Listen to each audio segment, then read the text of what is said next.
Saudara pelatih Timnas U23 Sinteyong tegaskan nyali anak asuhnya tak ciut jelang lawan Uzbekistan di semifinal Piala Asia. Timnas akan menampilkan permainan terbaiknya. Kendati Uzbekistan menjadi tim yang diunggulkan dalam semifinal Piala Asia kali ini karena tak pernah kalah dan clean sheet selama kompetisi, pelatih Sinteyong bertekad Timnas U23 akan menampilkan permainan terbaiknya. Sinteyong juga berharap dengan penampilan apik, Timnas dapat meraih kemenangan.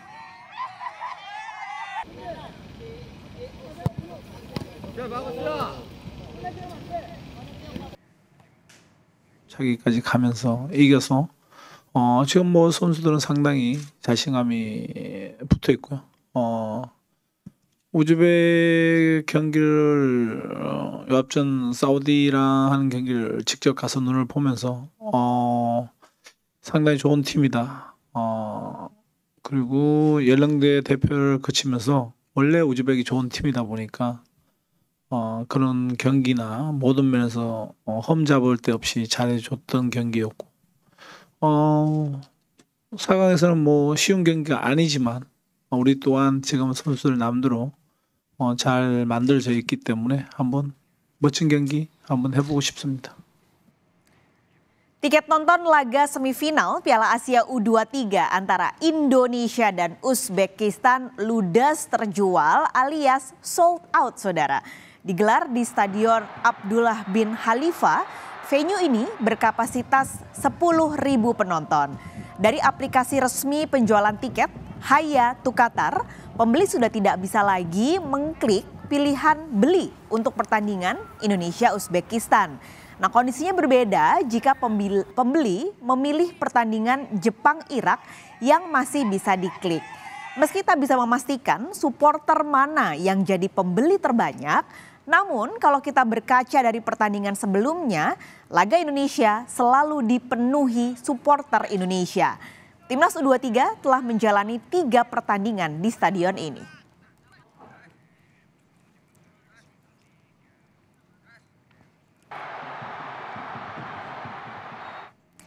Indonesia sebenarnya bisa dibilang jadi kuda hitam di Piala Asia Qatar tahun ini, saudara. Sama sekali nggak diunggulin, kini Indonesia bisa masuk ke 4 negara yang akan bersaing di semifinal Piala Asia. Wajar ketika Indonesia tidak diunggulkan karena dari sisi peringkat FIFA misalnya, Indonesia termasuk nomor bontot banget di antara negara-negara lain yang bertanding. Kita akan lihat datanya mulai dari peringkat FIFA yang sebelah sini, saudara. Ada 4 negara yang akhirnya masuk ke Piala Asia semifinal, yaitu Jepang, Irak, Uzbekistan, dan Indonesia. Anda lihat peringkat FIFA per April 2024, Indonesia jauh banget dibandingkan dengan negara-negara lawannya di semifinal. Jepang ada di paling tinggi nomor 18, Irak di 58, Uzbekistan 64, dan Indonesia sendiri saat ini di peringkat 134. Nah, peringkat FIFA ini, saudara, merupakan metode yang dihitung dengan metode yang ditentukan oleh FIFA, yang merupakan badan pengatur sepak bola dunia untuk 211 anggotanya. Ini diperkenalkan sejak Desember 92. Jadi penghitungannya sebenarnya cukup rumit. Jadi ada pertandingan selama 1 tahun, ini dilihat mana yang seri, mana yang menang, mana yang kalah, dan juga ada perhitungan seberapa penting pertandingannya. Nah, metode yang sudah dipakai dari tahun 92 ini sekarang lagi banyak dapat kritik oleh penggemar bola karena sebenarnya katanya udah nggak relevan lagi pertandingannya atau penghitungannya. Jadi FIFA sekarang lagi menggodok perubahan metode penghitungan peringkat. Ini untuk peringkat FIFA. Kita geser, ada satu lagi data yang dilihat dari valuasi tim. Kalau dilihat dari valuasi tim, Jepang masih menduduki nomor 1 dari 4 negara yang masuk semifinal Piala Asia. 3,9 triliun rupiah. Ini kami hitung semuanya dengan rupiah, saudara. Yang posisi kedua adalah Uzbekistan dengan nilai 513 miliar rupiah. Jadi meskipun dia peringkatnya 64, tapi untuk valuasinya Uzbekistan ini terbilang cukup tinggi dibandingkan dengan negara-negara lain. Yang ketiga ada Indonesia. Jadi meskipun Indonesia di nomor 134, tapi kalau ngelihat secara valuasi dia masih atau Indonesia masih berada di atas Irak yang nilai valuasinya adalah 181 miliar meskipun peringkatnya jauh dibandingkan dengan Irak. Nah, kalau valuasi ini saudara dihitungnya adalah dari total harga transfer atau harga pasaran seluruh anggota Timnas U23. Jadi kembali kalau kita bandingkan antara Indonesia dan juga Irak meskipun secara peringkat jauh sekali, tapi kalau dilihat per pemain yang ada di skuad Garuda Muda bisa disimpulkan lebih mahal dibandingkan dengan pemain Timnas U23 Irak. Padahal sebenarnya penghitungannya sama karena kedua negara ini jumlah skuadnya di Timnas U23 sama-sama berjumlah 23 orang. Lalu siapa pemain dengan valuasi tertinggi di tim U23? Kita lihat ya dari, saya kembar nih sama-sama pakai baju merah. Oke, kita geser dulu ke yang nomor 1, ada Rizky Ridho dengan valuasi dan termahal saat ini yaitu pemain bek tengah Rizky Ridho yang saat ini tergabung dalam klub Persija Jakarta, nilainya 6,95 miliar rupiah. Nomor 2 ada bek kiri dari tim U23 Nathan Choa Aon dari tim Heerenveen dengan nilai pasarnya adalah 6,08 miliar rupiah.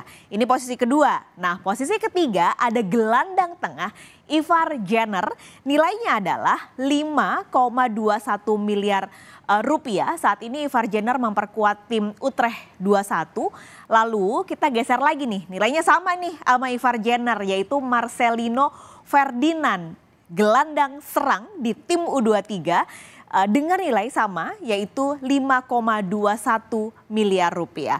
Selanjutnya ada yang nilainya sama juga yaitu di posisi 5 dan juga 6 ada Bagas Kava dan juga Ramadan Sananta yang nilai pasarnya saudara sama-sama 4,78 miliar rupiah. Kalau Bagas Kava saat ini menjadi pemain bek kanan dan memperkuat tim lokal Barito Putra, sementara Ramadan Sananta saat ini memperkuat Persis Solo. Kalau kita lihat dari 6 pemain yang saat ini menjadi 6 pemain termahal di tim U23, ini imbang ya antara ada 3 pemain yang memang memperkuat tim lokal Indonesia, tapi ada juga 3 pemain yang saat ini memperkuat skuad asing. Artinya kalau kita lihat secara 6 besar saja harusnya bisa dibilang kalau pemain lokal Indonesia ini nggak kalah dengan mereka yang berlaga di tim asing. Tapi kalau kita lihat secara perbandingan nih, secara total di 23 pemain U23, pemain yang bergabung di tim asing atau yang ada di luar Indonesia sebenarnya komposisinya terbilang lebih kecil dibandingkan dengan timnas senior yaitu 26% dari total pemain U23. Kalau kita bicara soal pemain, soal Indonesia masuk semifinal Piala Asia, yang nggak boleh dilupakan adalah yang juga nggak bisa kita lepaskan, ini pelatihnya, yaitu yang saat ini memegang timnas, Sinteyong, yang ternyata Indonesia cuma punya 2 pelatih saja saudara yang berhasil bertahan di atas 5 tahun melatih timnas secara berturut-turut dalam 5 tahun. Salah satunya adalah Sinteyong dan yang paling lama saat ini kita bahas dulu yang pertama. Ini adalah Anton Pogacnik, pelatih asal Yugoslavia. Ia ketika itu melatih timnas dari tahun 54 sampai 63. Artinya 9 tahun Pogacnik bersama dengan timnas Indonesia. Waktu dipegang oleh Pogacnik, banyak sekali prestasi yang ditorehkan oleh timnas. Salah satunya adalah medali perunggu Asian Games tahun 58 yang kala itu digelar di Tokyo, Jepang. Pogacnik juga jadi satu-satunya pelatih yang mampu membawa timnas ke Olimpiade. Itu terjadi di tahun 56 digelar di Australia. Tapi akhirnya di tahun 63 Pogacnik ini mundur. Mundurnya ini nggak lama setelah terjadi skandal Senayan tahun 62. Ini skandal yang cukup besar ketika itu karena melibatkan suap sejumlah pemain timnas. Nah, setelah Anton Pogacnik ini, pelatih asal Yugoslavia, nggak pernah ada lagi pelatih yang mampu bertahan lama. Bahkan 5 tahun aja nggak pernah. Paling 3 tahun itu paling lama. Ada juga yang 1 tahun. Ada yang keluar masuk setahun, lalu keluar, lalu masuk lagi setahun. Semuanya nggak kuat. kita bisa bilang rahasia umum kalau perpolitikan sepak bola Indonesia masih banyak yang harus dibenahi. Lalu akhirnya muncullah nih Coach Nim Sinteyong yang kalau dilihat waktunya dari pertama dikontrak 2019 sampai sekarang artinya Sinteyong sudah 5 tahun bersama dengan timnas. Tapi PSSI sudah secara resmi bilang kalau Sinteyong ini diperpanjang kontraknya hingga tahun 2027. Artinya kalau lancar saudara maka Sinteyong akan melatih timnas selama 8 tahun. Dan nanti kalau Indonesia berhasil lolos ke Olimpiade artinya ini juga jadi bukti kalau pelatih yang bertahan lama dan ada rencana jangka panjang dengan timnas akan jauh lebih efektif untuk membentuk timnas menjadi tim yang lebih solid dan juga kuat.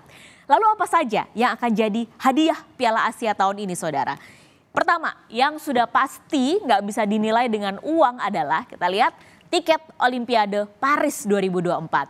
Kalau Indonesia berhasil, maka Indonesia akan jadi satu-satunya wakil Asia Tenggara yang akan berlaga di kancah Olimpiade. Indonesia sendiri sebenarnya tercatat di Piala Asia ini sudah 5 kali berpartisipasi sejak pertama kali digelar tahun 2013.